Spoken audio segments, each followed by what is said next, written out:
बिस्मिल्लाहिर्रहमानिर्रहीम। अस्सलाम वालेकुम प्यारे बच्चों, उम्मीद है कि आप सब खैरियत से होंगे। आज हम पढ़ने जा रहे हैं सिक्स्थ क्लास की इंग्लिश बुक का एक लेसन, जिसका एक स्टोरी जिसका नाम है द फ्रेंडली मंगूस। इसका दूसरा पार्ट, इसका पहला पार्ट हमने कल पढ़ा था।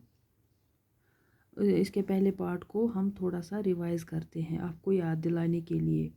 इस स्टोरी में एक फार्मर होता है, उसकी बीवी और उनका एक छोटा सा बच्चा जो एक गांव में रहते थे। उनके घर में उनके साथ एक छोटा सा नेवला, जिसको हम उर्दू में नेवला बोलते हैं और कशर पॉइंट अमिस वना इस नूल। उनके साथ एक छोटा सा मंगूस रहता था, क्योंकि उन्हें लगता था कि ये आगे जाके उनके बेटे का दोस्त बनेगा। ये एक दिन फार्मर की बीवी मार्केट जाना चाहती थी। उसने अपने बेटे को दूध पिलाया, उसको सुला के उसको क्रैडल में सुला के वो बास्केट उठा के वो बाहर आई और अपने हस्बैंड से कहने लगी कि मुझे बाज़ार जाना है, मैंने बेबी को सुलाया, उसका ख्याल रखना। और उसने बोला कि मैं नहीं चाहती, मैं अपने बेटे को उस मंगूस के साथ अकेले नहीं छोड़ना चाहती। You need not be afraid, said the farmer. आपको डरने की ज़रूरत नहीं है। फार्मर उससे कहता है कि आपको डरने की ज़रूरत नहीं है, क्योंकि ये जो मंगूस है ये एक फ्रेंडली एनिमल है। ये उतना ही स्वीट है जितना हमारा बेबी है, और ये दोनों आगे जाके फ्रेंड बनने वाले हैं, ये आपको पता ही है। उसकी बीवी जब बाज़ार जाती है, उसका हस्बैंड यानी जो फार्मर होता है वो अकेले रहता है घर पे। उसको करने के लिए कुछ नहीं होता है वहाँ घर में। उसने डिसाइड किया कि मैं अपने खेत में जाऊँगा, जो ज़्यादा दूर नहीं था। वो वहाँ पे जब चला गया तो उसे रास्ते में कुछ फ्रेंड्स मिले, वो उन्हीं से वहाँ बातें करने लगा और कुछ टाइम के लिए वो घर नहीं आया। जब उससे आगे हम आज पढ़ेंगे। The farmer's wife return home from the market carrying a heavy basket. Farmer की बीवी, ये यहाँ पे कुछ पॉइंट्स दिए गए हैं कि आगे क्या होने वाला है इस स्टोरी में। फार्मर की बीवी घर वापस आई हैवी बास्केट के साथ।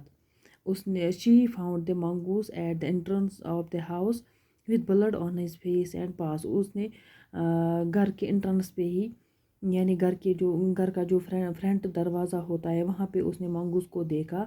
उसके फेस पे ब्लड था और उसके पास पे भी, उसके पंजों पे भी। She jumped to the conclusion that it was her sons blood and the mongoose was a guilty one.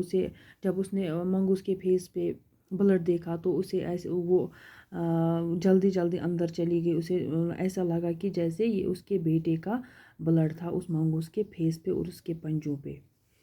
The farmer's wife finished her shopping and came back home with a basket full of groceries. Farmer की बीवी ने जब shopping ख़त्म की तो वो घर के लिए वापस निकली, और उसका जो बास्केट था वो full of groceries means house hold items. उसमें हाउस होल्ड जो घर का सामान होता है उस बास्केट में वो लेके आई।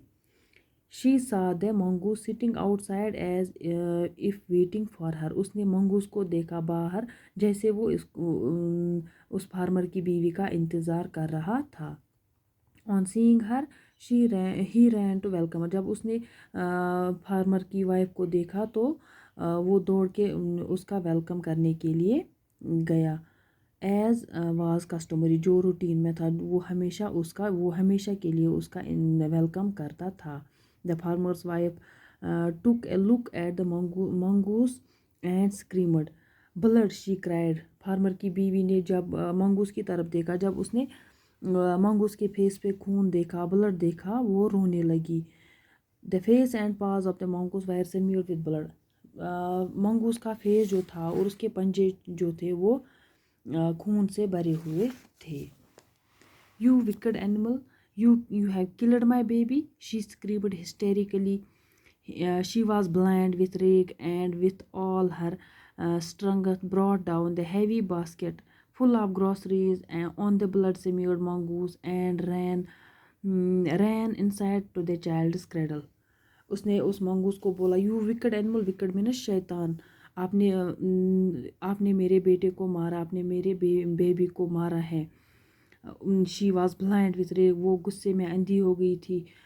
اس نے جو اس کے ہاتھ میں جو باسکٹ تھا اس نے اس کو نیچے اس کی طرف پھینکا، اس منگوس کی طرف نیچے پھینک دیا اور اندر چلی گئی اپنے بیٹے کے پاس جہاں پہ اس کا بیٹا سویا ہوا تھا. وہ وہاں چلی گئی دوڑ کے، مطلب جلدی جلدی وہ اندر چلی گئی جب اس نے منگوس کے چہرے پہ خون دیکھا. The baby was fast asleep, لیکن وہاں اس نے کیا دیکھا، وہاں اس کا جو بیبی تھا وہ سو رہا تھا ویسے ہی جیسے اس نے اس کو سلایا تھا، وہ اس کریڈل میں ویسے ہی سو رہا تھا. But on the floor lay a black snake torn and bleeding, but وہاں پہ اس نے فلور پہ ایک کالے سانپ کو دیکھا مطلب جس کی باڈی سے اس سنیک سے خون بہہ رہا تھا. اس سنیک سے اس مانگوس نے اس سنیک کو مارا تھا اور اس سے خون نکل رہا تھا. In a flash she realized what had happened, وہاں پہ اس کو پتہ چلا کہ یہاں پہ کیا ہوا ہے. She ran out looking for the mongoose, وہ واپس چلی گئی اور اس منگوس کے پاس. Oh you saved my child you killed the snake, اور وہ منگوس سے کہنے لگی کہ آپ نے میرے بیٹے کو بچایا، آپ نے وہاں اسنیک کو مارا. وٹ ہیو آئی ڈن، لیکن میں نے کیا کیا. شی کرائڈ ٹچنگ دا منگوس، اور وہ رونے لگی، منگوس کو ٹچ کیا اور رونے لگی کہ میں نے کیا کیا، آپ نے میرے بیٹے کو بچایا، آپ نے اسنیک کو مارا، میرے بیٹے کی جان بچائی، لیکن میں نے کیا کیا. اور وہ پھر رونے لگی، اس کو پچھتاوا، اس کو پھر جو اس نے کیا اس پر پچھتاوا ہوا. who lay dead and still unaware of her sobbing، وہ منگوس کو ٹچ کر رہی تھی، رونے لگی تھی، لیکن جو منگوس تھا وہ مر گیا تھا. The farmer's wife, who had acted hastily and rashly, stared long at the dead mongoose، جو فارمر کی بیوی تھی جس نے بہت ریوڈلی بات کی، بہت ہی غصے میں اس منگوس کے ساتھ بہت غصہ کیا. اب وہ بہت ٹائم تک اس ڈیڈ منگوس کے پاس بیٹھ گئی اور رونے لگی. دین شی ہرڈ دا بیبی کرائنگ، اب پھر اس کے بعد کیا ہوا، اس نے پھر اپنے بچے کی رونے کی آواز سنی. Wiping her tears she went into feed him, اس نے اپنے آنسو پونچھے اور وہ اپنے بیبی کو دودھ پلانے کے لیے چلی گئی. باقی وسلام.